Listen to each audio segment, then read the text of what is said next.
Ang Mobility PH po kami po ay isang volunteer organization ng mga transport planners, transport practitioners na naghahangad ng mapaganda yung mobilidad ng lahat ng Pilipino. Ginagamit namin yung alam namin bilang mga transport practitioners at transport planners para matulungan ng gobyerno kung paano yung mga tamang policy at infrastructure para mapaganda yung mobilidad ng lahat ng Pilipino regardless of mode of transportation. How many members na po ang mga kasama niyong volunteers ngayon? Ako, marami po kayo mga members. Umabot na po kami siguro ng mga 30 to 40 members.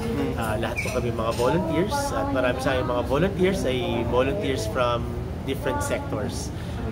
And they really just contribute whatever they can to the advocacy. Whether it's technical skills, social media skills, kahit skills sa pagde-design. But what's very important is that everybody is working towards improving mobility. Using our talents to be able to influence how we can change our policy and design so that people will be able to enjoy their cities and then be able to get from point A to point B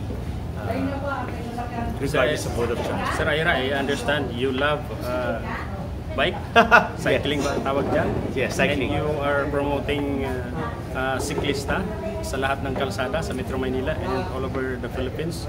So, paano ba yan? Marami po nagsasabi na very congested na po ang Metro Manila. At the same time, napakainit. How do you convince them?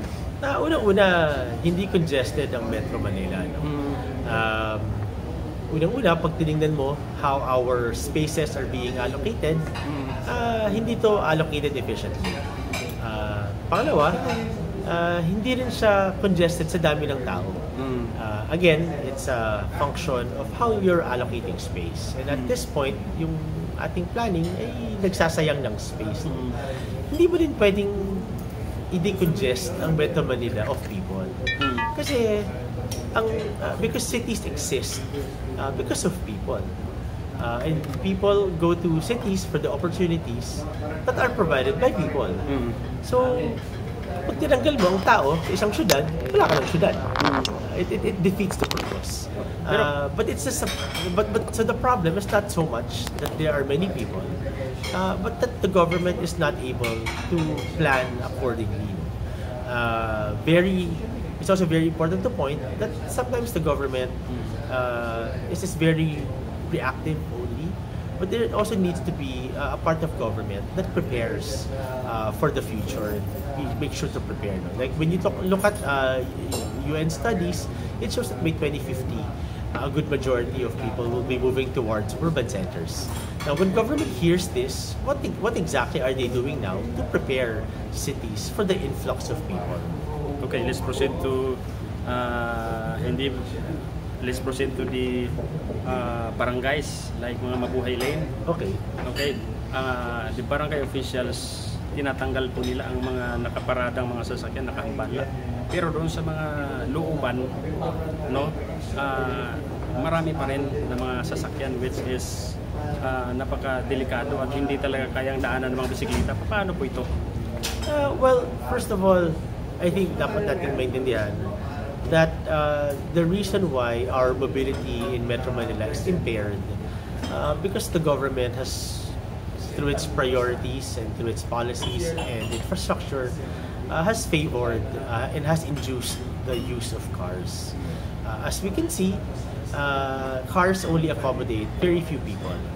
And in order for us to maximize city space and improve the mobility of everybody, we need to be able to promote public transportation, mass public transportation that's able to move more people with very little space. And this is what we should be focusing on. Because government policies like number coding, Mabuhay lanes, these are just band-aid solutions. This does not address the core problem. Which is why, as you can see, while we've had number coding in Mabuhay lanes for the longest time, it's done very little in improving mobility of people. So it's really time to change policy and look at the bigger picture. Traffic is just a symptom of the problem. The real problem is that our mobility is impaired because we have no public transport systems. And so more effort should be put into how we can improve our rail systems, how we can maximize and improve the capacity of EDSA busway, and how we can support the Public Utility Vehicle Modernization Program or the Public Transport Modernization Plan through better policies and appropriate funding. Not only to help the sector, but to also support all Filipinos to get from point A to point B. Sir Ira, most of our roads puno po talaga at ginawa ng 24 hours parkingan ng mga residente. Now, in your own opinion, sino may kakulangan? Government policies or mga car companies which is nagbebenta lang, which is hindi inaalam kung may parkingan ba ang buyer? Well, things happen, or the things are the way they are because of the policies. Whether it's policies in terms of rules and regulation or policies in terms of infrastructure. So, pag nakikita mong dumadami yung sasakyan, it's a result of either government policy or infrastructure or the lack of improvement in public transportation. So again, these are just symptoms of the problem. When you see that there are a lot of cars, the reason for that is because there's no public transportation for them to rely on. Kaya di madami yung kotse. And then you have policies like number coding that is not effective and not sustainable. But as an after effect, nangyari pa, some families have more than one car kasi may pang number coding na kotse. So wrong policies create the wrong solutions. So kung kaya dapat pag-usapan talaga yung mobilidad ng majority. Kung kaya't babalik tayo, na ang dapat natin pag-usapan, hindi yung mga unsustainable at piecemeal solutions na ganito. Dapat mas malawakang solusyon. Tulad ng paano ba natin mapapaganda yung active transportation. Makakapaglakad ba yung mga tao? Or dahil walang malakaran ay sumasakay pa ng sasakyan na dumadagdag sa pagsikip ng ating mga kalsada. Maganda ba yung public transportation natin? Sasabi ba natin na pwede nating iwanan ang ating sasakyan dahil maaasahan natin ang mga jeepney at buses at MRT? Yan yung mga bagay na dapat pag-usapan. Yung mga ibang bagay tulad ng mabuhay lanes, coding, impounding o yung clearing operations, these are just noise and distraction dun sa totoong dapat pag-usapan kung saan dapat mas pag-usapan natin para natin mapopromote yung ibang mode of transportation na mas nakakatulong sa mas nakararami. Alright, Sir Ira, meron na bang government agencies na nakipag-tie up or partners po dito sa inyong grupo ng ALT Mobility PH? Kami sa ALT Mobility kami nakikipagtulungan sa lahat ng sektor. Kasama dyan ng media, nakikipagtulungan din kami sa mga universities at colleges, pati mga student organizations, local government units, Philippine Congress, Senate or Congress, or House of Representatives, at kasama na din dyan ng National Government Agency. ALT Mobility, through the Move As One Coalition, is a member of the Interagency Technical Working Group na siyang pinamumunuan ng Department of Health at kinabibilangan ng Department of Transportation, Department of Public Works and Highways, DILG, DOST, at iba pang national government agencies. So kami bilang isang volunteer organization na nagsusulong para sa better mobility for everybody, kami nakikipagtulungan sa lahat ng sektor. Sir, do you have any message to our to Secretary Jaime Bautista and also the House Committee on Transportation, the Senate Committee on Transportation? Sa aming mga government partners, lalo sa Department of Transportation, alam niyo naman na laging bukas ang aming pinto.